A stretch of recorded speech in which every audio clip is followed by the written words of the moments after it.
Very good boy. જય શ્રી કૃષ્ણ. જો છે ને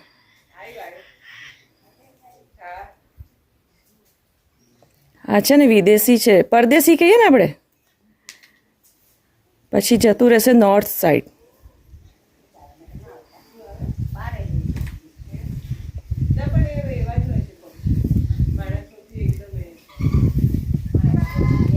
નાનો કટકો લેવાય.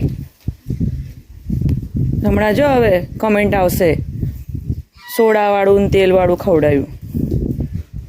પણ તું પછી થોડું ઉનાળો ને ચોમાસામાં આવવાનું છે હે? પછી છેક આવતે શિયાળે આવીશ તું. જો ભગવાને આ કેટલું સરસ બનાવ્યું છે. બાય, હવે મને બહુ કામ છે. આટલા નીચે નાખું છું.